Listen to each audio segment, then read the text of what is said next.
There comes a moment in every soul's journey when life stops asking, "What can you fix out there?"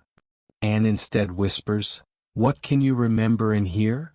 Because the truth is simple but rarely easy to accept. Your wholeness, your joy, your inner radiance, they were never meant to depend on the weather of the world.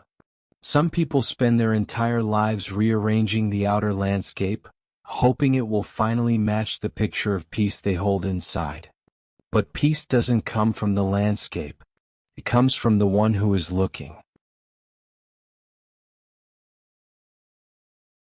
We grow up believing that if we can just control enough pieces of life, the job, the partner, the timing, the money, the recognition, then finally we'll feel whole.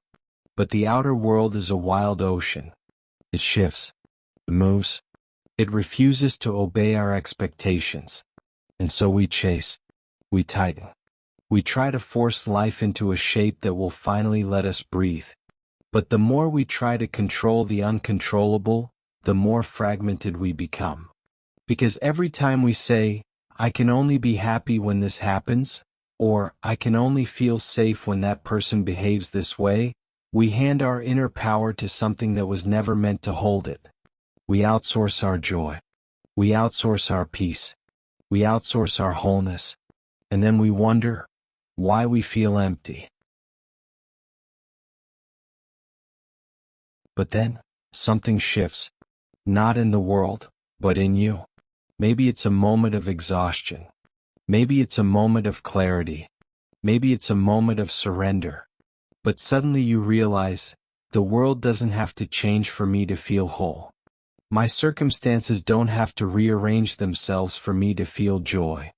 Life doesn't have to bow to my plans for me to feel free. This realization is not loud. It's not dramatic.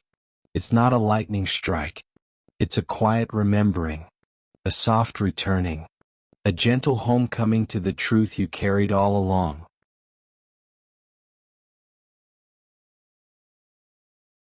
Wholeness begins the moment you stop negotiating with life. The moment you stop saying, "I'll feel good when," and instead whisper, "I choose to feel whole now." Not because everything is perfect. Not because everything is resolved. But because you finally understand that your inner state is not a reaction. It's a creation. Joy is not a reward for controlling the world. Joy is a frequency you learn to hold regardless of the world. And when you hold it, when you choose it, when you embody it, something miraculous happens. Life begins to rearrange itself around your inner state. Not because you forced it, but because you aligned with it. The outer world becomes a mirror, not a master. Wholeness is not a destination. It's a practice. A daily remembering. It's choosing to breathe deeply even when the world is loud. It's choosing to soften even when life feels sharp. It's choosing to return to yourself again and again, especially when circumstances try to pull you away. Wholeness is the art of staying rooted in your own being, while the winds of life blow in every direction. It's the quiet confidence that says, "I am not defined by what happens to me. I am defined by what awakens within me." And the more you practice this, the more you realize that joy is not fragile. Joy is not conditional. Joy is not something the world can give or take. Joy is your natural state when you stop abandoning yourself.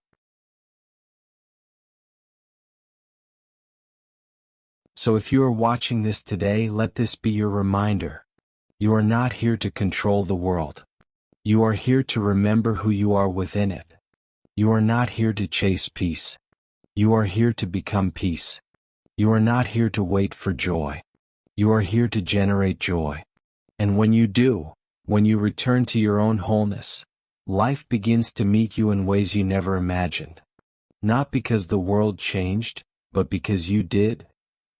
Welcome home to yourself. Welcome home to wholeness. Welcome home to the joy that was always yours.